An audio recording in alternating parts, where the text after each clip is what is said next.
Pembangunan infrastruktur yang masif di era Presiden Joko Widodo berpotensi besar akan kembali dilanjutkan di era pemerintahan Prabowo Gibran.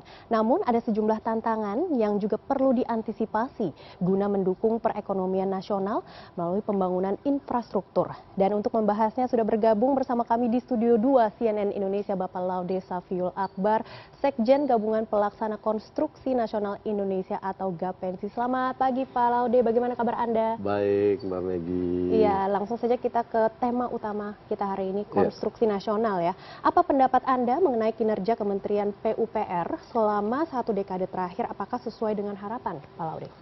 Jujur kita harus sampaikan bahwa pemerintahan Pak Jokowi dalam pembangunan infrastruktur itu harus kita memberikan apresiasi yang luar biasa. Kenapa saya sampaikan demikian? Karena pembangunan infrastruktur di zaman Pak Jokowi dengan Menteri PUPR-nya Pak Basuki itu betul-betul melakukan sebuah terobosan dengan pembangunan jalan tol, pembangunan tol laut, pelabuhan dan sebagainya, termasuk percepatan pembangunan IKN. Ini adalah sebuah langkah yang sangat luar biasa. Dan memang kalau kita lihat dari konsep pembangunan infrastruktur di zaman pemerintahan Pak Jokowi, ini ada dua hal yang menjadi target utama yang dilakukan selama pemerintahan Pak Jokowi 10 tahun terakhir. Pertama, fokus pada infrastruktur yang sifatnya untuk sarana produksi dan penunjang pertumbuhan ekonomi. Contoh pembangunan jalan, jembatan, jalan tol gitu kan. Yang kedua, apa yang dilakukan pemerintahan Pak Jokowi ini adalah pembangunan infrastruktur yang sifatnya penunjang sarana dasar atau penunjang hal-hal yang mendasar bagi kita. Nah, salah satunya perumahan yang sudah dilakukan juga dengan program 1 juta rumah setiap tahun. Terus ada juga program swadaya perumahan, membangun rumah susun dan rumah khusus yang itu sangat kita apresiasi di dalam pemerintahan Pak Jokowi. Dan itu ada bukti hasil dengan apa global kompetitif index kita 2014 kita berada pada ranking 54 dan di 2024 ini kita naik menjadi ranking 51. Artinya secara global competitive index kita mempunyai daya saing dalam hal peningkatan infrastruktur kita dan dampaknya kepada peningkatan sumber daya manusia. Langsung saja kita ingin membahas lebih dalam terkait dengan infrastruktur sarana dasar yang tadi Anda juga sudah sampaikan terkait dengan program perumahan 1 juta per tahun. Meski terbilang gencar ya Pak Laude dalam pembangunan infrastruktur, tapi dari sisi perumahan rakyat ini masih terdapat backlog sampai 12,7 juta rumah. Bagaimana tanggapan Anda terhadap hal ini? Dalam pemerintahan Pak Jokowi, pembangunan rumah itu yang menggunakan APBN dengan program 1 juta rumah itu dalam 1 dekade 10 tahun terakhir ini membangun rumah sampai 10,4 juta rumah, ya kan. Terus dalam program perumahan swadaya itu sampai 1,4 juta rumah.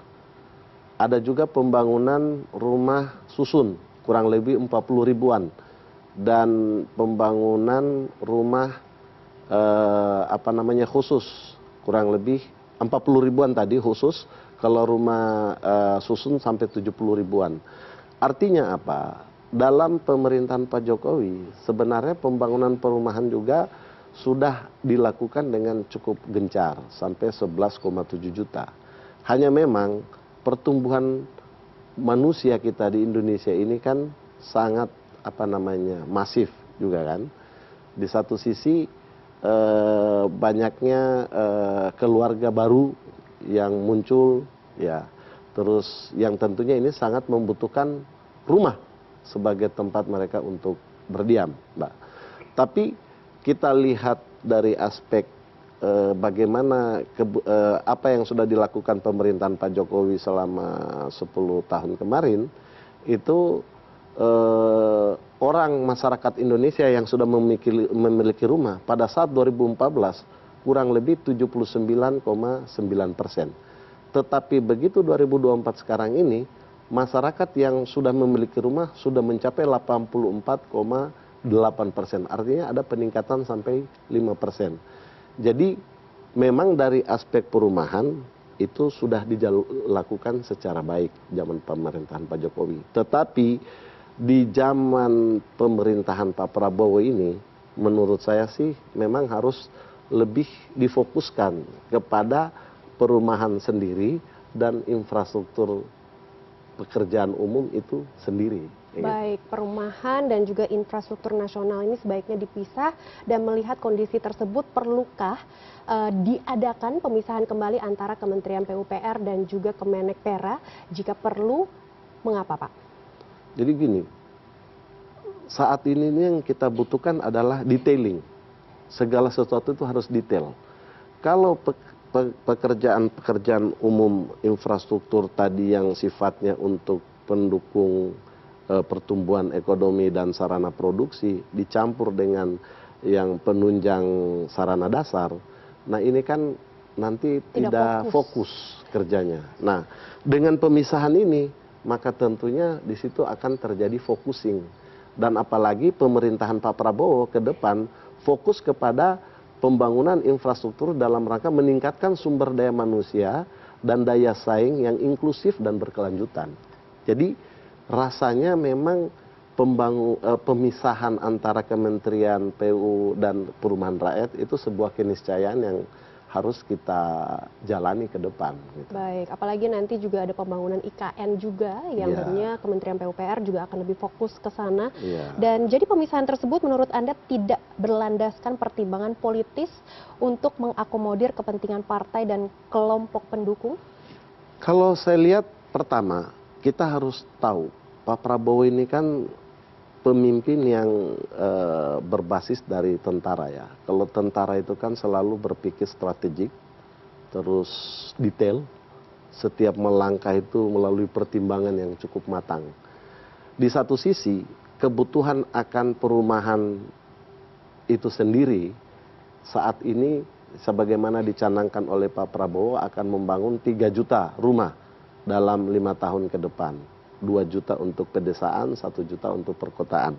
Nah, ditambah anggaran APBN yang kurang lebih hampir 35 triliun yang dipersiapkan untuk APBN 2025 dalam aspek perumahan.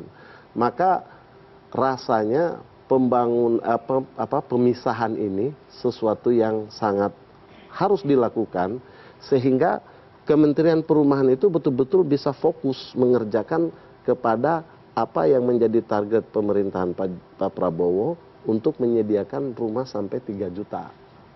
Baik, selain program 3 juta perumahan tersebut, apalagi fokus dari kementerian ataupun Kemenekpera di periode pemerintahan baru nanti, Pak Laude? Berbicara tentang peningkatan sumber daya manusia dan daya saing manusia Indonesia yang inklusif dan berkelanjutan, maka tentunya di situ kita sebagai masyarakat Indonesia butuh ketenangan, butuh sesuatu yang membuat kita itu adem, damai, tentram gitu kan. Nah, kalau kita tidak menyiapkan masyarakat kita ini sarana perumahan, maka nantinya kan mereka akan beraktivitas pun tidak menjadi nyaman gitu. Jadi dengan dipisahkan Kementerian Perumahan Rakyat dengan PU, sehingga dua kementerian ini bisa fokus kepada target yang ingin dicapai pemerintah ke depan dalam rangka meningkatkan daya saing manusia Indonesia yang inklusif, tetap di situ di satu sisi keberlanjutan pembangunan yang sudah dijalankan di dalam pemerintahan Pak Jokowi 10 tahun terakhir itu bisa dilanjutkan dengan baik. Dan dalam hal ini bisa dikerjakan oleh pekerjaan umum, untuk perumahannya dikerjakan oleh Kementerian Perumahan Rakyat. Baik, terakhir Pak Laude, kalau misalnya memang kementerian ini akan dipecah begitu ya menjadi 2, apa harapan Anda untuk 2 kementerian tersebut? Ya, harapan kami dari khususnya Gapensi dan saya juga di REI, pertama adalah tentunya agar kementerian ataupun menteri yang bekerja di dua kementerian ini bisa fokus kepada pekerjaannya masing-masing. Sehingga apa yang menjadi target pemerintahan Pak Prabowo itu bisa tercapai. Kedua, kami berharap dua kementerian ini dalam melakukan pembangunan, baik itu pembangunan untuk infrastruktur yang sarana produksi dan pengembangan ekonomi maupun untuk penunjang sarana dasar kita, dalam hal ini perumahan, melibatkan pengusaha-pengusaha yang ada di daerah, pengusaha lokal yang selama ini sudah dilibatkan tapi belum terlalu masif. Maka mungkin saran kami juga yang ketiga adalah perlu ada sebuah langkah taktis dengan dikeluarkannya misalnya peraturan, apakah permen atau undang-undang yang di situ lebih jelas bagaimana keberpihakan kepada pengusaha lokal. Kenapa? Karena kalau kita melibatkan pengusaha lokal, maka berarti kan tenaga kerja yang ada di daerah tersebut itu akan masif gitu. Kalau ada tenaga kerja, pertumbuhan ekonomi akan bisa merata. Nah, inilah yang menjadi harapan kami sebagai pengusaha agar bagaimana dua kementerian ini ke depan bisa betul-betul menjalankan target dan tujuannya secara efektif dan efisien. Baik, kami akan terus memantau apakah memang ini kementeriannya nanti akan dipecah dan bagaimana program-program dan juga misi dan visi ke depannya untuk membangun Indonesia lebih baik lagi dan rakyat kita semua makmur mempunyai rumah sendiri dengan nyaman dan aman. Terima kasih Pak Laude sudah bergabung bersama kami di CNN Indonesia Bisnis dan Referensi. Terima kasih. Menteri SDM Bahlil